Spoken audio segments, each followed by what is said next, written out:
Bismillahirrahmanirrahim. Thumma alam anna asla zuhdi al-ijtinabu 'anil maharimi kabiriha wa shaghiriha.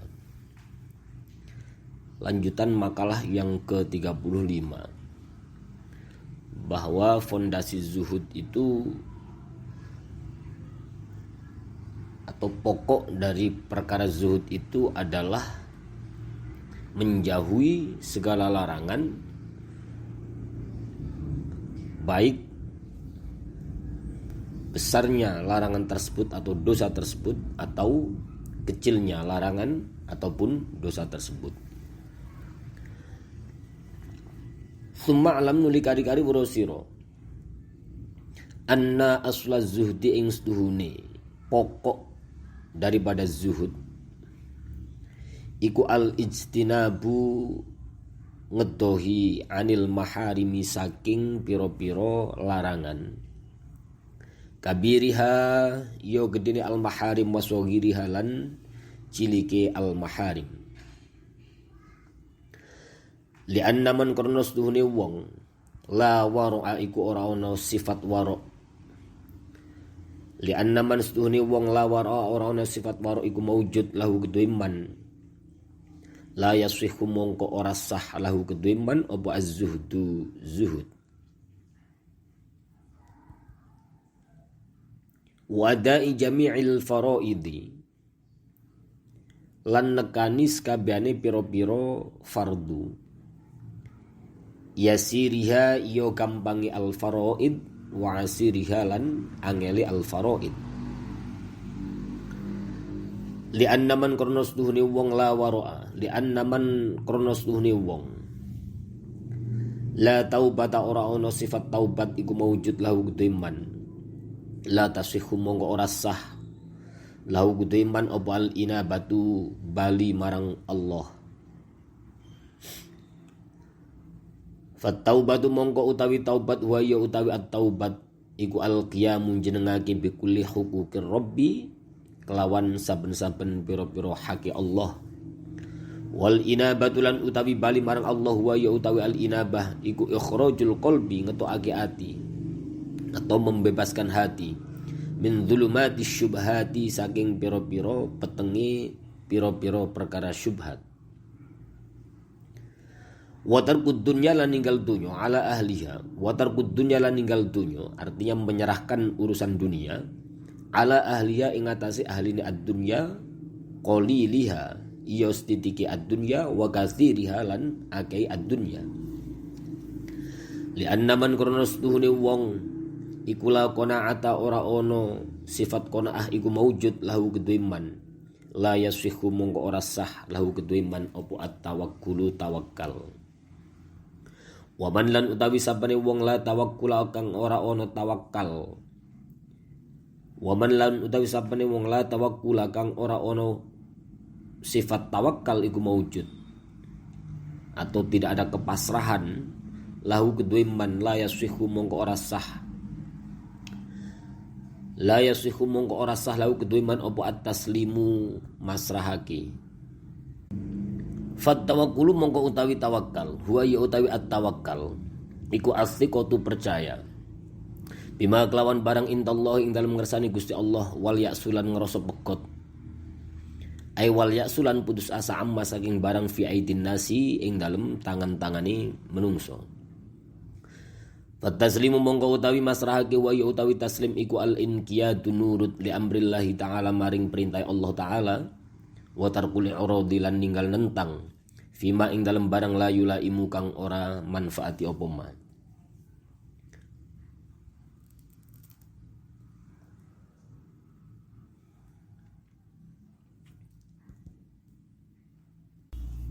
Jadi saya jelaskan sekarang lanjutan makalah yang ke-35, tsumma alam anna asla zuhdi al-ijtinabu 'anil maharimi kabiriha wa shaghiriha. Jadi fondasi zuhud itu adalah keinginan kita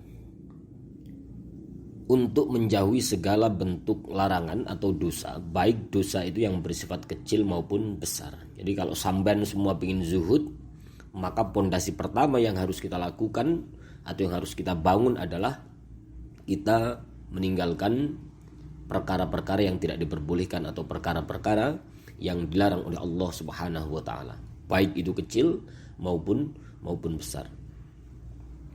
Nah, dalam konteks al-ijtinabu 'anil maharim, meninggalkan segala bentuk larangan atau dosa, ini akan membentuk sifat warok seseorang.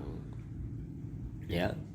Karena kalau tanpa sifat warok, maka kita tidak memenuhi kriteria untuk menjadi seorang yang zuhud.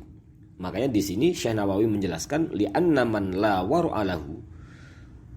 Karena sesungguhnya seseorang yang tidak memiliki sifat warok, la yasihhu lahu az-zuhdu, maka zuhud itu tidak sah. Artinya tidak dianggap. Nah, itu pokok pertama atau dasar yang harus kita bangun sebelum kita menuju makom yang disebut dengan zuhud. Lalu pondasi kedua yang harus kita bangun adalah wa'ada'i jami'il faraidi yasiriha wa asiriha. Yang kedua adalah melaksanakan semua yang diwajibkan oleh Allah Subhanahu wa taala, baik yang sulit maupun yang mudah. Nah, ini pondasi kedua yang harus kita bangun untuk mencapai makom yang disebut dengan zuhud. Sebab apa? Sikap ini, ketaatan kita ini akan membentuk kesadaran kita atau sifat taubat pada diri kita sebagai seorang hamba. Dan ketika kita sudah memiliki kesadaran untuk bertaubat setelah kita melakukan kesalahan, tentunya ini adalah taubatan nasuha, maka kita akan mudah kembali kepada jalan yang diridhai oleh Allah Subhanahu wa taala. Nah, menjalankan suatu kewajiban yang telah diperintahkan oleh Allah, memupuk ketaatan kita kepada Allah, ini akan menjadikan hati kita mendapatkan pelita atau penerangan sehingga kita terhindar dari perkara-perkara yang syubhat. Juga kita akan terhindar dari perkara-perkara yang haram. Nah, makanya ini adalah pondasi kedua. Harus kita bangun pondasi ini dengan cara taat, menjalankan segala perintah atau menjalankan segala kewajiban yang telah disyariatkan atau telah diperintahkan oleh Allah Subhanahu wa taala. Kenapa demikian? Kalau kita tidak memiliki sifat taubat, dalam diri kita tidak ada sifat taubat, maka keinginan kita untuk bertaubat ini tidak akan mungkin bisa tercapai.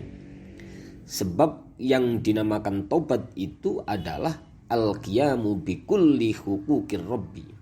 Yang dimaksud dengan taubat itu adalah melaksanakan segala hak-hak Allah, menunaikan segala hak-hak Allah Subhanahu wa taala. Nah, ini tidak bisa ditawar. Al-qiyamu bikulli hukukir rabbi ini tidak bisa ditawar. Nah, di sini kemudian dijelaskan oleh Syekh Nawawi bahwa proses al-inabah, proses kembali kepada Allah, taubat, kembali kepada jalan yang telah Allah ridhoi, atau kembali kepada sesuatu yang diridhoi oleh Allah, itu akan mampu membebaskan atau mengeluarkan hati kita dari perkara-perkara yang syubhat, membebaskan kita dari perkara-perkara yang haram atau perkara-perkara yang tidak diridhoi oleh Allah. Makanya di sini dijelaskan oleh Syekh Nawawi, al-inabatu huwa ikhrajul qalb min dhulumatis syubhati.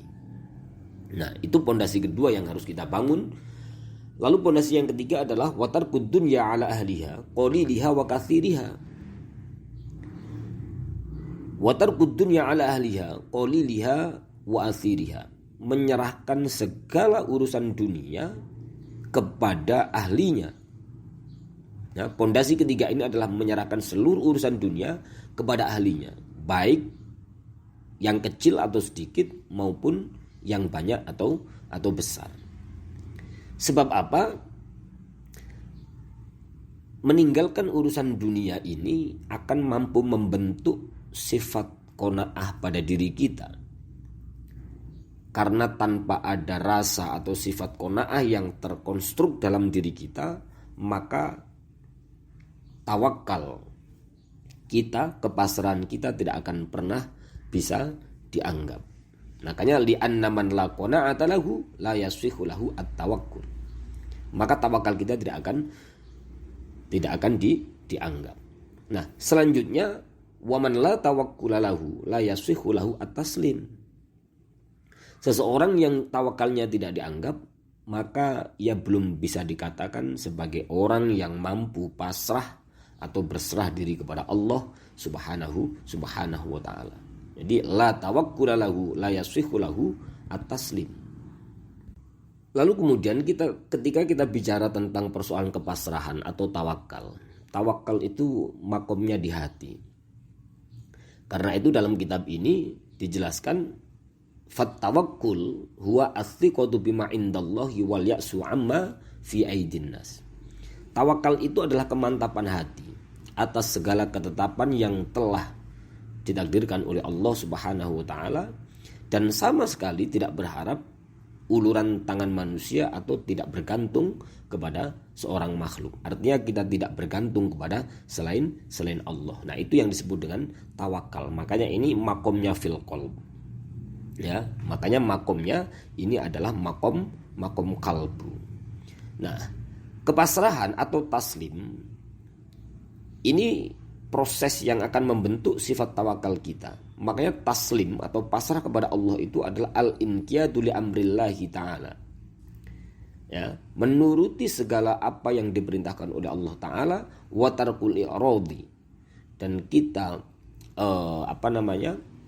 berpaling atau tidak tergoda terhadap perkara yang tidak pantas. Wa tarkul i'radi fima la yulaimu. Kita berpaling atau kita tidak terprovokasi, tidak tergoda oleh sesuatu yang tidak pantas. Artinya oleh sesuatu yang tidak ada kemanfaatannya. Nah, itu tawakal taslim. Nah, itu taslim atau tawakal. Makanya zuhud itu harus dimulai dari warok dulu. Ya, warok atau kemudian selanjutnya adalah taubat dulu. Kemudian qanaah dulu. Nah, baru kemudian kita tawakal. Nah, setelah tawakal itu baru kita kemudian taslim. Nah, inilah tahapan-tahapan atau pondasi yang harus kita bangun untuk mencapai makom zuhud. Seperti tadi yang saya katakan bahwa tawakal itu adalah makomnya di kalbu. Sebab kalau tawakal kita ini sudah terpatri dalam hati kita, maka apapun perbuatan zahir atau lahiriah kita tidak akan pernah merusak sifat tawakal yang ada dalam hati kita. Selama kita sebagai seorang hamba ini memiliki sebuah keyakinan penuh bahwa takdir itu datangnya dari Allah. Makanya tawakal itu kira-kira begini. In ta'atsaru syai'un fabitakdirihi. Kalau kita mendapati suatu perkara atau perkara yang kita hadapi itu terasa sulit, maka itu merupakan takdir dari Allah Subhanahu wa ta'ala. Nah, selanjutnya wa in ittafaqo syai'un fabitasirihi. Ketika kita mendapati suatu perkara yang itu mudah untuk kita selesaikan, mudah untuk kita lalui, mudah untuk kita lakukan, maka semata-mata itu adalah pertolongan dari Allah Subhanahu wa ta'ala. Jadi ini makomnya ada di kalbu.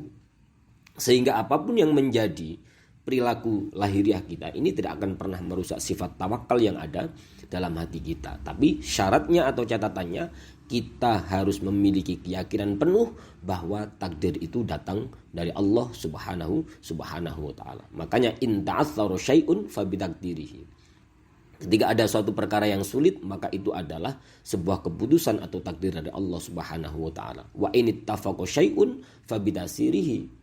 Sementara ketika ada sesuatu yang itu kita anggap mudah, lalu bisa kita selesaikan dengan gampang, mampu kita lalui dengan mudah, maka semata-mata itu adalah pertolongan dari Allah Subhanahu wa ta'ala. Nah, itu yang disebut dengan tawakal.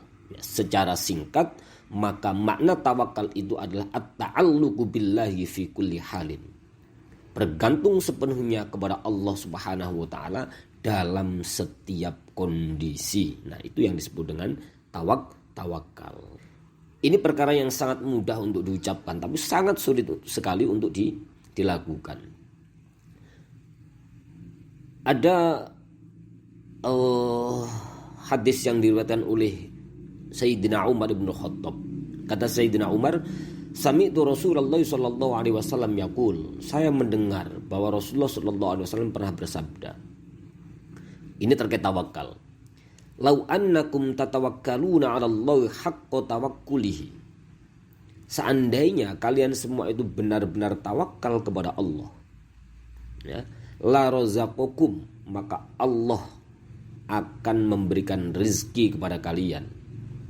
Kama yarzuqut tayra, seperti halnya Allah memberikan rezeki atau mencukupi rezeki kepada burung. Nah, burung itu taghdu khimason wa taruhu bitonan. Burung itu pagi-pagi hari dalam keadaan lapar, dia pergi keluar dari sangkarna untuk mencari makan. Kemudian wa taruhu bitonan, dan pada sore hari ia kembali dalam keadaan kenyang. Nah, itu yang didawuhkan oleh Sayyidina Umar bin Khattab ketika mendengar dawuhnya Kanjeng Nabi Muhammad SAW. Di Kanjeng Nabi itu memberikan nasihat kepada kepada para sahabat saat itu. Lau annakum tatawakkaluna 'ala Allahi haqqa tawakkulihi la razaqakum kama yarzuqut tayra taghdu khimason wa taruhu bitonan. Makanya kalau kita sudah bisa seperti itu, ya nggak usah pusing, ya nggak usah repot. Tapi kita tetap, kepasrahan kita ini harus kita ikuti dengan ikhtiar atau usaha dan doa. Makanya ikhtiar kita, kalau kita menjadi orang yang benar-benar bisa pasrah, benar-benar tawakal kepada Allah, itu ya ta'alluq billah fi kulli halin. Jadi bergantung atau menggantungkan segala urusan kita kembalikan kepada Allah Subhanahu wa taala dalam setiap kondisi. Nah, itu yang disebut dengan kepasrahan atau tawakal yang sesungguhnya. Nah, ini memang sangat sulit sekali. Mudah diucapkan tapi sulit sekali untuk dilakukan. Sebab tawakal kepada Allah itu adalah laku lampah atau ibadahnya orang-orang yang shadiq. Inna tawakkul 'ala Allah ibadatus shadiqin. Jadi tawakal ini adalah merupakan ibadah orang-orang yang benar, orang-orang yang shadiq. Wasabilul mukhlisin, dan jalan-jalan yang ditempuh oleh orang-orang yang memiliki kesadaran atau memiliki hati yang begitu ikhlas terhadap segala perintah Allah Subhanahu wa taala. Jadi inna tawakkul 'ala Allahi ibadatus shadiqina wasabilul mukhlisina amarallahu ta'ala bihi anbiya'ahu al-mursalina wa awliya'ahul mu'minina. Jadi ini adalah jalan yang ditempuh oleh orang-orang yang ikhlas dalam menjalankan segala perintah Allah Subhanahu wa taala, yang mana ini telah diperintahkan atau dititahkan kepada para utusan-utusan Allah, pada para nabi-nabi Allah, dan pada kekasih Allah juga terhadap orang-orang yang beriman. Nah, ini yang konstruksi tawakal. Makanya kalau ini adalah ibadatus shodiqin, wasabil mukhlisin dan seterusnya tadi itu, maka tawakal ini adalah laku lampahnya Kanjeng Nabi. At-tawakkul halun Nabi, bahwa tawakal itu adalah merupakan hal atau tindak lampahnya Kanjeng Nabi Muhammad sallallahu alaihi wasallam. Tapi tidak hanya itu, wal kasbu sunnatuhu. Ya, wal kasbu sunnatuhu, dan berupaya, ikhtiar atau bekerja, berusaha, itu maksudnya itu adalah sunnah Nabi. Nah, sampeyan kita semua tidak akan pernah bisa mengatakan bahwa saya adalah orang tawakal, saya orang yang mencintai terhadap laku lampah atau sunnah-sunnah Kanjeng Nabi, kalau kita tidak bisa mengikuti segala tindak lampahnya dan meninggalkan segala kesunahan-kesunahan yang pernah dilakukan atau diajarkan oleh baginda Nabi. Maka at-tawakkul halun Nabi wal kasbu sunnatuhu. Faman bagiya ala halihi, barang siapa yang ingin mengikuti tindak lampah atau menjadikan Nabi sebagai tauladan, fala yatarokna sunnatahu, maka kita tidak diperbolehkan untuk meninggalkan sunnah-sunnah atau laku lampah yang pernah diajarkan atau dicontohkan oleh Kanjeng Nabi Muhammad sallallahu alaihi wasallam. Kalau semua tahapan itu sudah bisa kita lakukan, maka tawakal ini menjadi sebuah kebenaran akidah. Ya, at-tawakkul tahaqqaqa fil aqidah, maka tawakal ini menjadi sebuah kebenaran dalam kita berakidah. Karena apa? Karena kita tidak bergantung kepada selain Allah. Sehingga ketika tahaqqaqa fil aqidah menjadi kebenaran dalam suatu akidah, maka kita akan mudah untuk takhluqu bi iqamatis syariah. Takhluqu bi iqamatis syariah. Kebenaran dalam akidah ini sehingga membentuk budi pekerti yang baik untuk mendirikan atau menegakkan syariat agama. Wa tuthiqu bil maksumi minal qadiyah. Kemudian kita merasa yakin dengan segala pembagian yang telah Allah berikan kepada kita. Wa taballaqa baina yadayhi bi husnil ubudiyah. Dan yang terakhir adalah kebenaran akidah ini akan mampu membentuk kesadaran kita untuk selalu dekat kepada Allah dengan cara memperbaiki kualitas ibadah kita. Nah, itu yang disebut dengan kesimpulan dari semua tawakal itu. Karena kepasaran kita kepada Allah, sehingga itu menjadi sebuah kebenaran kita dalam berakidah, yang lalu akan mampu membentuk budi pekerti yang baik untuk menegakkan syariat-syariat agama.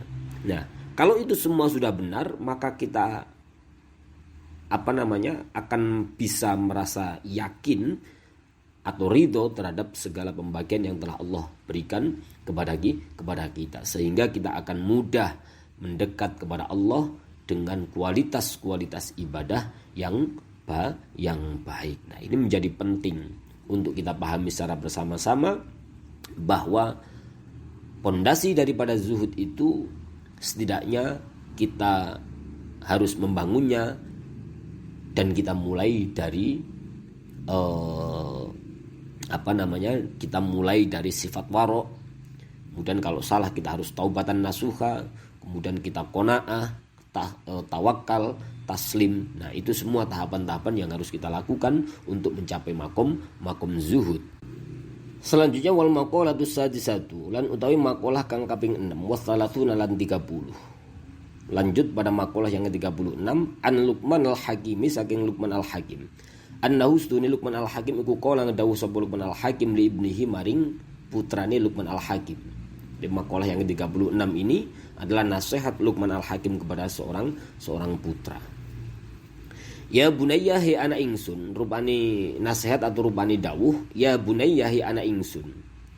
Innan nasa stuhni menungso iku salah satu aslasin ono telu saking sepertelu.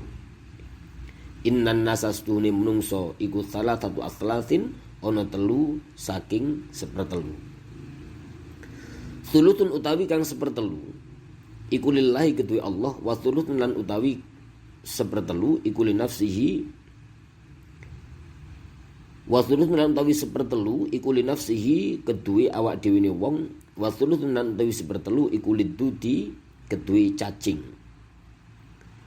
Jadi nasihat Luqman al-Hakim kepada seorang anaknya bahwa yang ada pada diri manusia itu atau manusia itu terbagi menjadi 3 bagian. Sepertiga ini akan kembali kepada Allah atau untuk Allah, seperti lagi untuk diri kita sendiri, dan sepertiga lagi adalah untuk cacing atau binatang melata yang ada di dalam kubur.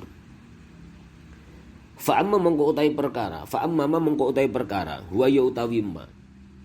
Fa'amma ma mongko utawi perkara, wa yo kang utawi ma iku lillahi kedue Allah, faruhu mongko iku ruhe nas. Perkara pertama, sepertiga pertama itu adalah ruh. Fahuwa mongko utawi ruh iku rojiun bali lillahi ta'ala maring Allah ta'ala. Jadi ruh itu akan kembali kepada Allah subhanahu wa ta'ala. Wa amma ma lan anapun utawi perkara, huwa ya utawi ma iku nafsihi kedue awak dhewe man, fa'amaluhu mongko iku amale man. Fawa mongko utawi amal iku rojiun bali nafsihi maring awak dhewe wong, bin naf'i kelawan manfaati wal idhrari lan bahayani. Lalu sepertiga yang terakhir, wa amma malan utawi perkara, wa ya utawi ma iku lidudi kedue cacing, fajismuhu mongko iku jisimiman. Fawa mongko utawi jisim iku makulud dudi dadi panganane cacing. Jadi nasihat Luqman Al-Hakim terhadap putranya bahwa manusia itu terbagi menjadi 3 bagian, sepertiga untuk Allah, sepertiga untuk diri manusia itu sendiri, dan sepertiga ini adalah untuk cacing atau binatang melata yang ada di alam kubur. Jadi begini, nanti itu manusia itu akan mengalami 4 kali rampasan atau 4 hal yang akan dipaksa untuk diambil atau dirampas. Ya, jadi ada 4 hal yang nanti akan diambil paksa pada diri kita. Ya, yastaqbilu bani adama arba'a nuhubatin. Jadi manusia itu atau anak Adam nanti itu akan menghadapi 4 hal yang akan diambil secara paksa. Yang pertama apa? Yantahibu malakul mauti ruhahu. Yang pertama adalah malaikat maut akan mengambil paksa roh kita. Artinya berarti ajal kita sudah mati.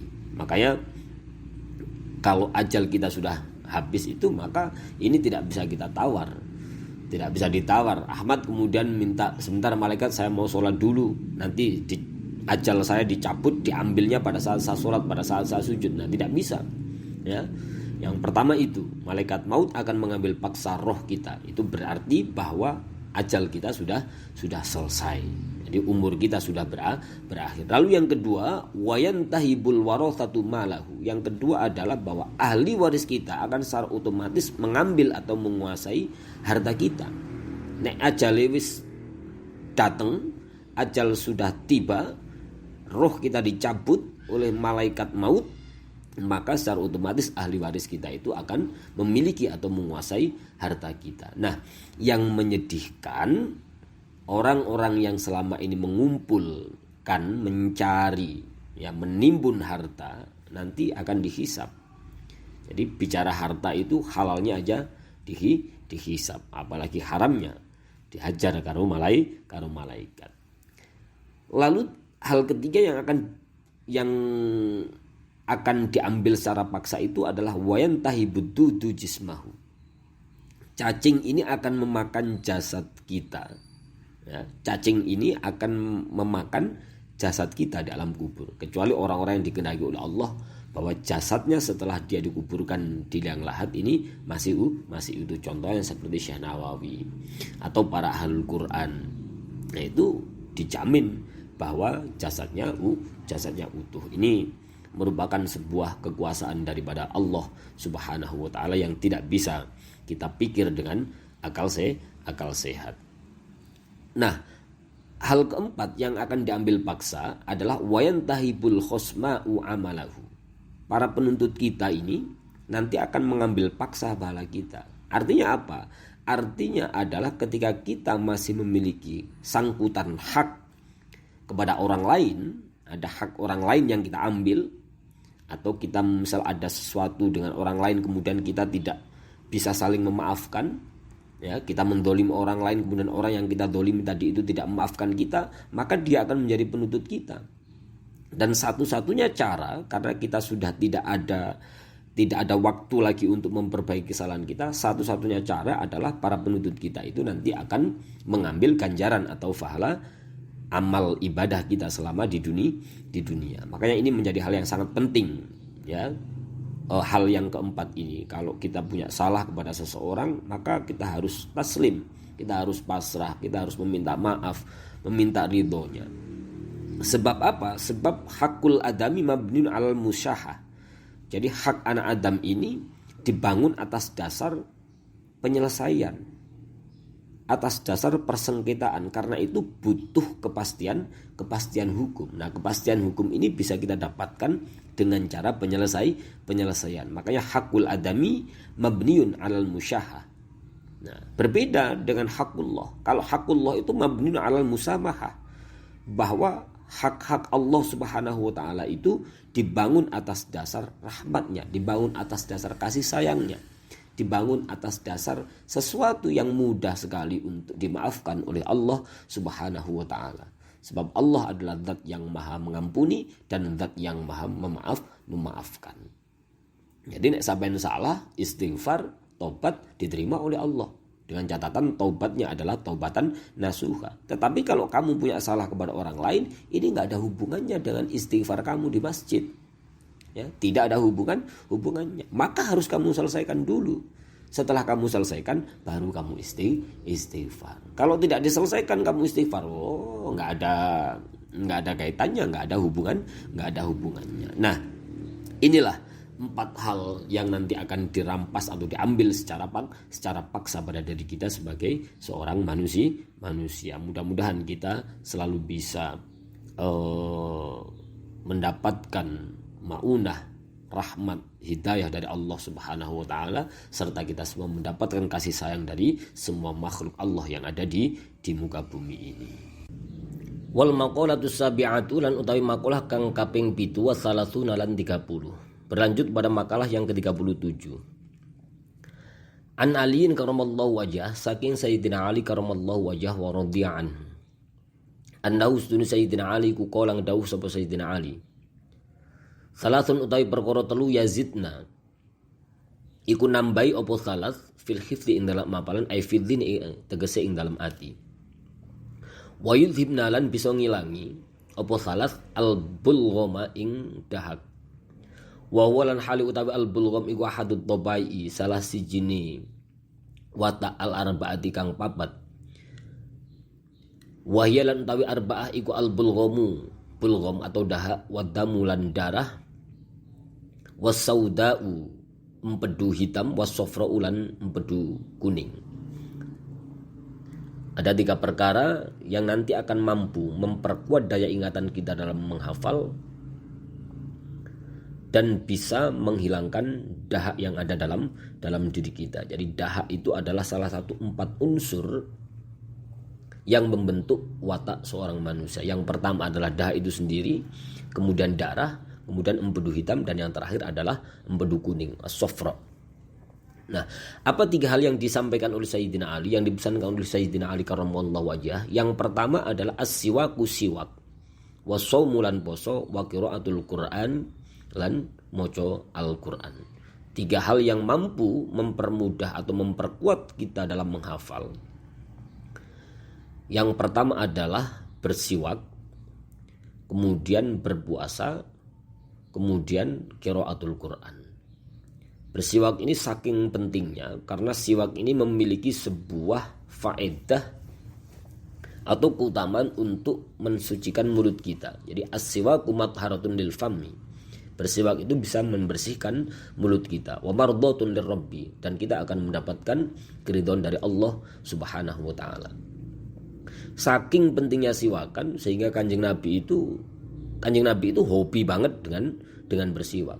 Sampai-sampai Kanjeng Nabi itu dawuh, laula an asyqa ala ummati la amartahum bisiwaki ma'a kulli wudu'in. Kata Kanjeng Nabi, seandainya saya ini tidak khawatir untuk memberatkan umatku, maka saya akan memerintahkan mereka untuk bersiwak setiap kali menjelang wudhu. Nah, itu Kanjeng Nabi. Berarti ini menandakan betapa pentingnya siwakan dan betapa besar faedah atau fadilah daripada bersiwak. Ya, di antaranya itu matharatun lil fami mardhatun lirabbi. Itu yang pertama. 3 hal yang mampu memperkuat kita atau mempermudah kita untuk menghafal sesuatu. Makanya para santri ini mumpung makomnya masih makom belajar, ini menjadi hal yang sangat penting. Lalu yang kedua adalah as-shaum, berpuasa. Ini juga memiliki faedah yang luar biasa. Wa qiraatul Quran, dan membaca Al-Quran. Nah, membaca Al-Quran ini tidak ada kebiasaan atau wirid yang lebih utama daripada membaca Al-Quran. Karena jelas Al-Quran nanti itu akan datang pada hari kiamat dan akan memberikan syafaat kepada orang yang semasa hidupnya menyibukkan diri untuk membaca Al-Quran. Jadi an Umamah al-Bahili iqra'ul Qur'ana, bacalah Al-Quran, fa innahu ya'ti syafi'an yaumal qiyamah li ashabihi. Bacalah Al-Quran, sesungguhnya Al-Quran itu akan datang pada hari kiamat dan memberikan syafaat atau pertolongan kepada orang yang membacanya. Nah, ini diantara fadilah atau keutamaan membaca Al-Quran. Maka tidak ada kesibukan yang lebih utama, kesibukan yang lebih penting, wirid yang lebih hebat daripada wirid dengan cara membaca Al-Qur'an. Yaqulullahu ta'ala man syaghalahu qira'atul qur'ani an dzikri wa mas'alati a'taituhu afdhala thawabis sa'ilin. Itu yang didauhkan oleh Allah.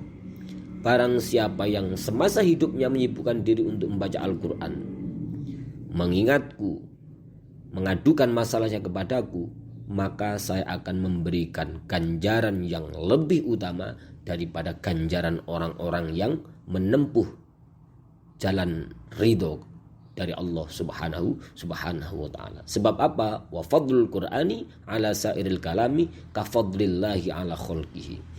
Keutamaan Al-Qur'an di antara seluruh kalam-kalam itu adalah merupakan keutamaan Allah subhanahu wa ta'ala di atas makhluknya. Nah, ini fadilah tentang keutamaan kita tadarus atau menyibukkan diri kita untuk membaca Al-Qur'an. Sampai membaca Al-Qur'an itu satu huruf dilipat gandakan menjadi 10 ganjarannya itu. Kebaikan, satu huruf kebaikan. Membaca Al-Qur'an satu hurufnya itu diganjar satu kebaikan, dan setiap satu kebaikan itu dilipat gandakan menjadi 10 kebaikan.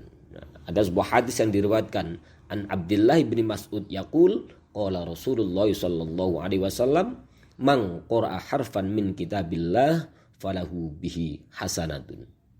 Ya. Barang siapa yang membaca Al-Qur'an satu huruf, barang siapa yang membaca satu huruf min kitabillah dari kitab Allah yakni Al-Qur'an, falahu bihi hasanatun, maka ia berhak mendapatkan satu kebaikan. Wal hasanatu bi asyri amsalihha, dan setiap satu kebaikan nanti akan dilipat gandakan menjadi 10 kebaikan. Lalu dilanjutkan oleh Kanjeng Nabi, la aqulu, saya tidak mengatakan alif lam mim harfun. Beliau tidak mengatakan bahwa alif lam mim itu dalam satu huruf, tidak. Walakin, dan tetapi, alifun utawi huruf alif, harfun itu satu huruf, walamu harfun, wa mimun harfun. Jadi alif, lam, dan mim ini memiliki tiga huruf. Kalau satu huruf diganjar satu kebaikan dan satu kebaikan dilipat gandakan menjadi 10 kebaikan, maka ketika kita membaca alif lam mim dengan niat kita membaca Al-Qur'an, zikir kepada Allah, maka kita mendapatkan ganjaran 3 kali kebaikan, dan itu akan dilipat gandakan menjadi berarti menjadi 30 kebaikan. Nah, betapa besar dan luar biasanya fadilah atau pahala kita zikir dengan cara membaca Al-Qur'an. Ini menjadi hal yang sangat penting, apalagi orang-orang seperti kita ini kan kotor ya.